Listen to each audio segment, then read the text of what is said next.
안녕하세요. 그동안 잘 지내셨나요? 2주 만에 다시 촬영을 하는데요. 우리가 오늘 함께 볼 주제는 혐오 표현입니다.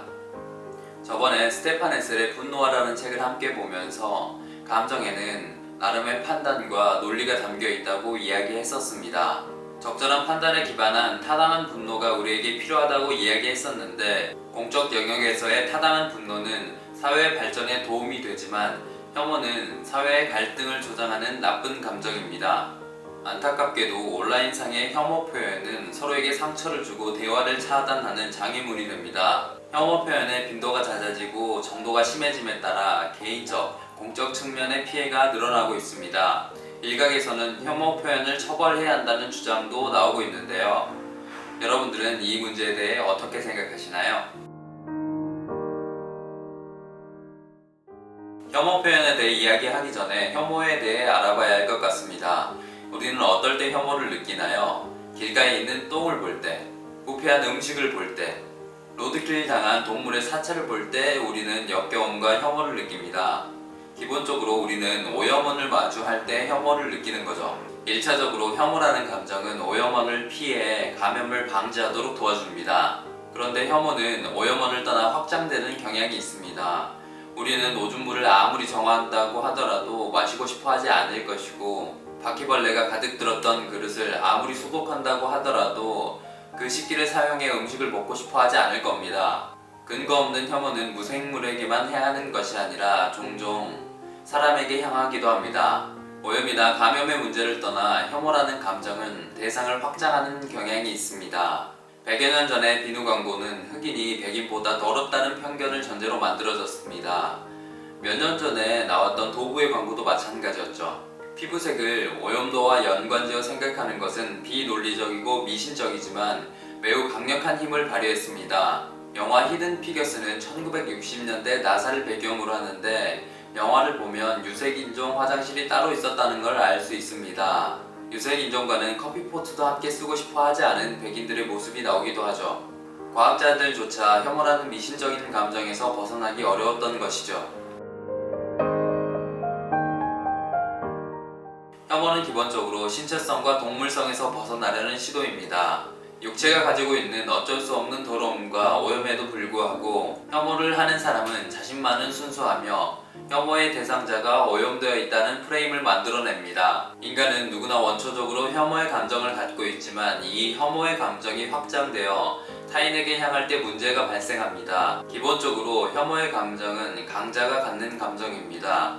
적어도 자신을 강자와 동일시하는 사람의 감정이죠. 공포영화 속 좀비는 역겹고 혐오스럽지만 공포영화에 등장하는 인물들에게 좀비는 혐오의 대상이 아니라 공포의 대상입니다. 외계 괴물이 나오는 에일리언 같은 영화도 마찬가지입니다.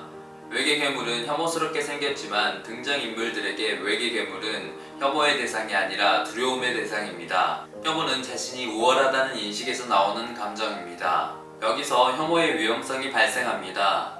혐오를 하는 사람은 혐오의 대상자를 동등한 권리를 가진 대화 상대자나 동료 시민으로 인정하지 않습니다. 혐오의 대상자가 받는 심리적인 타격이나 물리적인 위해로의 발전 가능성도 중요한 문제지만, 평등한 권리가 보장되는 공적 영역의 파괴가 혐오의 가장 큰 문제입니다. 이런 위험성에도 불구하고 혐오 표현은 사라질 줄 모르고 온라인상에서 증식하며 자가 복제를 계속하는 중입니다. 저번에 포스트 트루스를 이야기하며 봤던 것처럼 자극적이고 과격한 발언이 힘을 얻는 왜곡된 미디어 환경이 이 상황을 조장하고 있죠. 소수의 혐오 표현이 과대대표되고 이 표현들이 다시 현실인식에 영향을 주는 악순환이 반복되고 있습니다. 이 때문에 혐오 표현을 처벌해야 한다는 주장이 나오기도 합니다. 공적 영역에서 혐오가 사라져야 한다고 생각하지만 혐오 표현을 처벌하는 데엔 고민하게 됩니다. 우선 혐오 표현 처벌은 표현의 자유를 침해할 여지가 있습니다. 철학자 존 스튜어트 밀은 자유론에서 타인에게 해악을 끼치지 않는 이상 개인의 자유는 무조건적으로 보장되어야 한다고 주장합니다.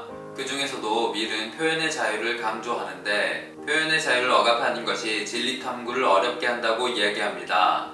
두 번째로 혐오 표현을 처벌하는 것은 혐오의 대상자를 구제되어야 할 수동적인 존재로 못 박아버릴 가능성이 있습니다. 철학자 주디스 버틀러는 언어에는 현실을 바꾸는 강력한 힘이 있고 혐오 표현이 심각한 피해로 이어지지만 언어의 힘을 특정 집단이 독점할 수 없으므로 대항 표현을 통해 피해자가 상황을 주도적으로 바꿀 수 있다고 이야기합니다. 세 번째로 혐오 표현 처벌은 혐오를 개인의 문제로 축소시켜 혐오를 만들어내는 사회 구조를 덮어버릴 가능성이 있습니다.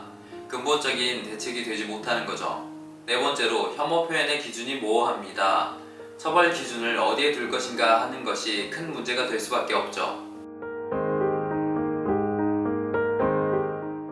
혐오 표현을 처벌하든 그렇지 않든 혐오는 공적 영역에서 사라져야 할 악랄한 감정입니다. 동료 시민의 입을 막고 공론장에서 배제시키기 때문이죠. 혐오 표현의 처벌 외에도 연구와 교육, 행정적 규제, 탈혐오 운동 등이 공적 영역에서 혐오를 몰아낼 방법이 될 것입니다. 저는 우리 사회의 혐오에 대해 생각할 때마다 떠오르는 질문이 있습니다. 우리에게 누군가를 혐오할 자유가 있는 걸까요? 다음 시간에 만나요.